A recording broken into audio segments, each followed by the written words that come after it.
A thread by Carlos Osuida. Harry Parsons asks, "Hi Carlos, how big a threat do you think the Chinese hypersonic weapons are to the US carrier fleets?" The short answer is not a threat. Chinese weapons never work as advertised. Never. But here's what we know we're doing. Of course, we have secret capabilities that only Donald Trump and Vice President Pence and a few others know about.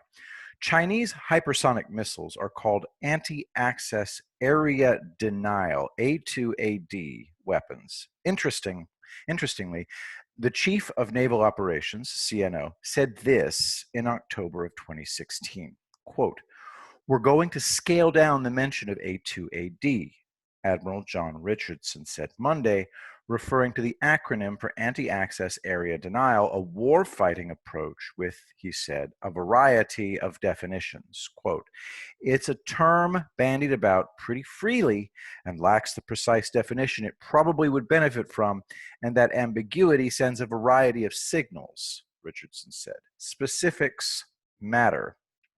From defensenews.com, the Chief of Naval Operations bans A2AD as jargon. Guess what that means? New weapons. Trump's people were already talking with the military even before Trump won the election. To avoid confusion, I'm going to use A2AD in this thread. First, the Navy.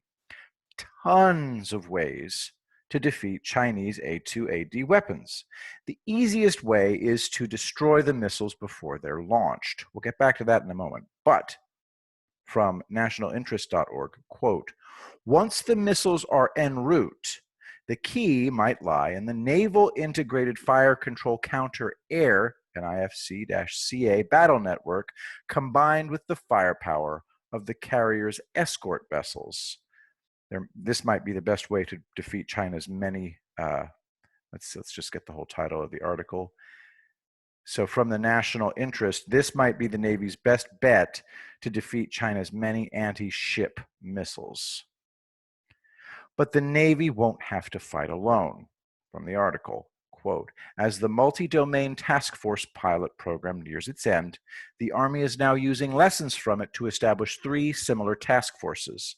Assigned under U.S. Army Pacific Command in 2017, the pilot has participated in several exercises, including 9 major joint training events across the region, to focus on penetrating an enemy environment. With the 17th Field Artillery Brigade as its core, the task force also has an I2CEWS attachment, testing intelligence, information operations, cyber, electronic warfare, and space assets that can counter enemy A2AD capabilities." That's from Army.mil. What's I2CEWS? Quote, "The Army's space, cyber, and electronic warfare capabilities came together for the first time in a single unit during a brief ceremony at Joint Base Lewis McChord, Washington, January 11th.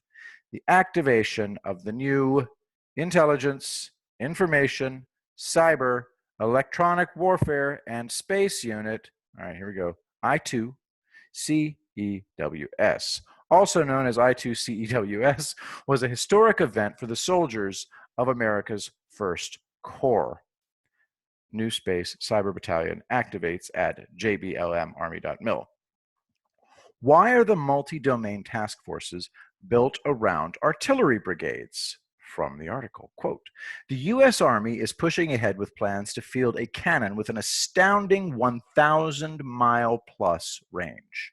The cannon, along with hypersonic weapons, will allow the service to attack long-range, strategic-level targets far beyond the reach of existing Army systems." From Popular Mechanics, the Army's 1,000-mile long-range cannon is coming together. And what about the Marines? Quote, "The Marine Corps will be trained and equipped as a naval expeditionary force in readiness and prepared to operate inside actively contested maritime spaces in support of fleet operations. Central to Berger's vision is the ability to operate within an adversary's," read China's bubble of air, missile, and naval power, which the Marine Corps calls the Weapons Engagement Zone, or WEZ, W-E-Z. The concept is that the Marine Corps will be a stand-in force that will operate within this WEZ, not a stand-off force that must start outside and fight its way in. As the guidance states, stand-in forces are optimized to operate in close and confined seas in defiance of adversary long-range precision standoff capabilities. Another element of the new concept is distributed operations, the ability of relatively small groups to operate independently rather than as part of a large force, as in previous wars. We recognize that we must distribute our forces ashore, given the growth of adversary precision strike capabilities, and create the virtues of mass without the vulnerabilities of concentration. Thus, small marine forces would deploy around the islands of the first island chain and the South China Sea, each element having the ability to contest the surrounding air and naval space using anti-air and anti-ship missiles. Collectively, these forces would attrite Chinese forces, inhibit them from moving outward, and ultimately, as part of a joint campaign, squeeze them back to the Chinese homeland. A third element was institutional. The Marine Corps would have sustained ground combat to the Army and focus on the littorals. Ground wars in the Middle East, North Korea, and Europe would be Army responsibilities. That's from CSIS.org, the Marine Corps' radical shift toward China. End quotes. Back to Carlos. Radical president, radical changes in the armed forces. The last war the Chinese fought was in 1979 against the Vietnamese. The Chinese lost 30,000 dead in 3 weeks.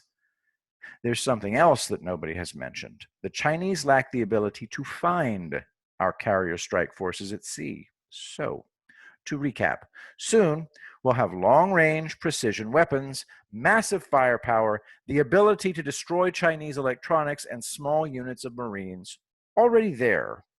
Singapore went on a massive military buying spree. Why? Because they're one of the countries with which we have what's called a special relationship.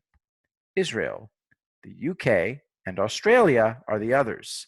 Singapore can now prevent the Chinese Navy from leaving the South China Sea. The Chinese would have to get past Australia.